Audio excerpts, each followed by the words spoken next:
તાપીના વ્યારામાં સ્થાનિક નેતાઓ પર કાજલ હિન્દુસ્તાનીના સવાલો, પ્રધાન જયરામ ગામિત અને ધારાસભ્ય મોહન કોંકણી પર તેમણે પ્રહારો કર્યા હતા।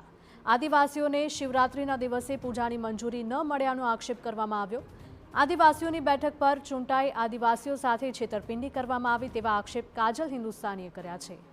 મોહન કોંકણીએ ખ્રિસ્તી રીતિ રિવાજ પ્રમાણે ગૃહ પ્રવેશ કર્યો।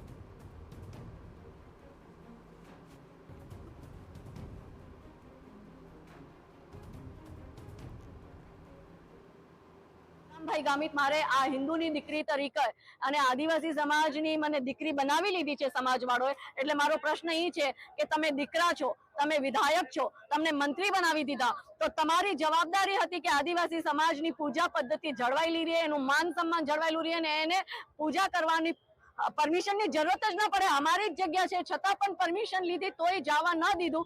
તો મારો પ્રશ્ન એ છે કે શું તમે આદિવાસી તો કહેવાતા છો પણ શું ખોડામાં આદિવાસી કરીને ખોડામાં ઈસાઈ મિશનરી વાળો માફિયાઓને બેસાડી દીધા છે તમે કે તમે એ લોકોને પૂજા કરવાથી રોક્યું? બીજું મોહન કોંકણીથી મારે પ્રશ્ન છે કે રિઝર્વ ટ્રાઇબલ સીટથી 2022માં ચૂંટણી લડ્યા અને જીત્યા અને જ્યારે ગાંધીનગરમાં બધાએ ધારાસભ્યોને જ્યારે ફ્લેટ દેવામાં આવ્યું તો એને ખ્રિસ્તી વિધિથી એની ગૃહ પ્રવેશ પૂજા કરી, જેમાં ફાધર આવ્યો તો ને એવા જ પોશાક પહેરેલા હતા।